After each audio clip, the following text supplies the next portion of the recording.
So I got a comment last week that basically said something along the lines of, I don't even watch this show, but I come for your titles.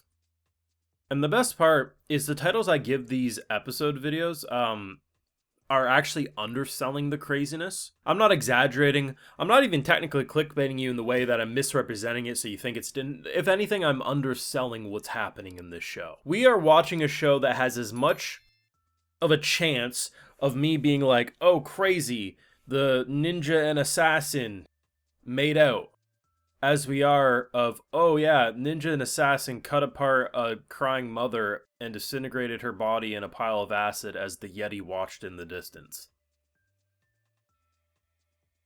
So when I come up here and say, there's nothing I could give you for a title that truly represents what I just witnessed, one of the top 10 best episodes I've watched this year, but it's actually like a tragic, murderous Yuri romance where said assassin replaces ninja with a robot, doesn't realize because this new character pops up, makes a robot, because she's like, hey, Sadako, Konoha, I'm jealous. And of all the characters, I really didn't expect the assassin to be the idiot, but she had no damn idea that that was a robot. Remind me of some classic cartoon storytelling. But the fact that they unironically make you feel bad when the robot's killed? Pretty early into the episode, I was thinking to myself, Miss Ninja should just stay with this new girl. She praises her, she treats her well, like very clearly that's where she belongs. And our emotionless killer clearly loves the robot. And then they go back to... This is the most toxic relationship I can recall in some time. Like, this is legitimately toxic. And that's saying something since our character's job is to kill and dispose of bodies. And even this feels too toxic for them. This is one of the greatest shows you're not watching. I got those full live reactions though over on my Patreon. You want to support my work, see my full thoughts, they're over there exclusively. So I don't see how they top this episode. I truly don't. This was like a generational episode. It's so batshit. So I love how people have been debating, I wonder if she even sees her as a potential love interest. We don't really get the impression she has that in her body. Well, this episode says, maybe not specifically for her, but boy golly, can she fall in love with a robot. This robot's out here plugging itself to charge because it's like powering down. Scoops her under the blanket and says, pretty much she was one step away from grinding on it.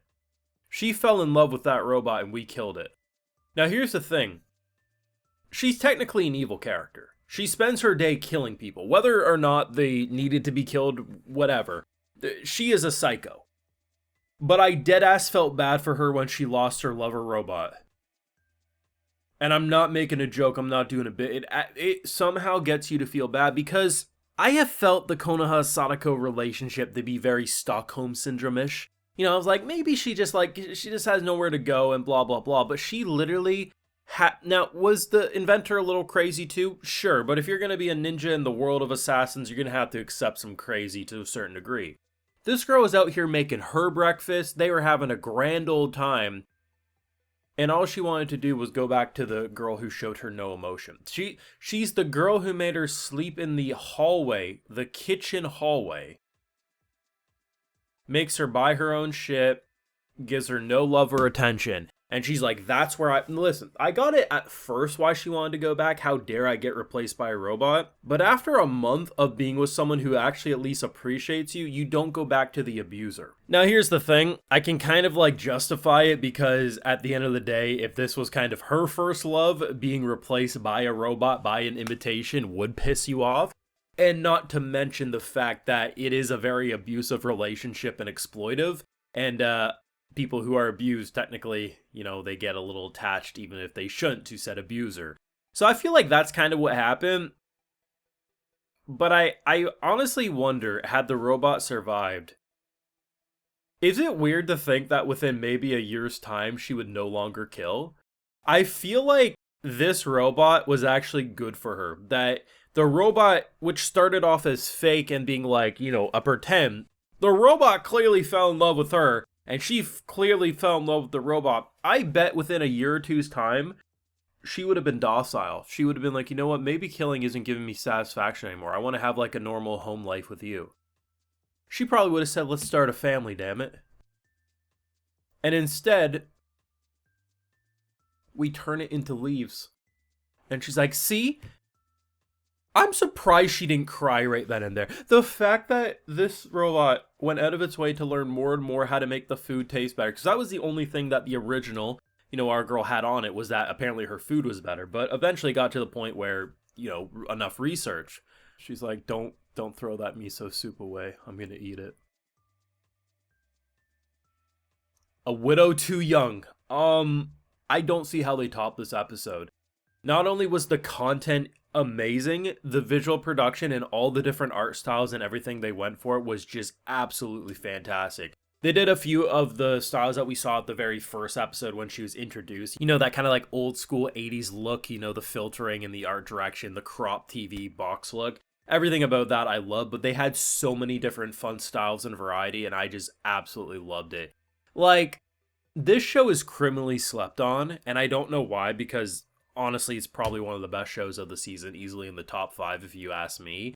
But they deadass somehow made me think one of the worst characters I've seen. Now, not worse because it's a bad character to follow, worse in terms of who she is as a person, okay? This assassin is objectively like an evil, bad person. Most of the episodes end with us seeing the backstory of the people we killed, and us just feeling extra bad for who we killed. And then they somehow get me to be connected to her lover robot friend, and I thought, oh, they're probably going to go something silly where she'll end up powering down and she'll end up burying her because she doesn't realize she's a robot, and that's going to be the morning. Because you knew she had to come back. No, just turn to leaves. And the worst part, too, is it's not even that. I felt like this inventor also got done dirty because she's like, bitch, why are you... We're clearly good for each other here. The one time we finally get a character who survives past their introduction, it ends with heartbreak still. I don't see how you get a more perfect episode than this, and no clickbait I could come up with would do it justice, because that shit's insane. Your thoughts down below. Leave a like if you enjoyed. Subscribe if you're new around here. Of course, ring that bell. And like I mentioned, we got those full live reactions over on my Patreon. And hey, while you're over there, I'll also give you a video shout out. Alright, so today we got Universal God. Oh, okay then. Kevin Wallace, Tony Keat, One-Eyed King 25, Yavira Volquez, Rankar Snip, Karnstein Jensen, Jackson, and we also have Antone Mitchell. So I appreciate the support, everyone. Please take care. Have a good one.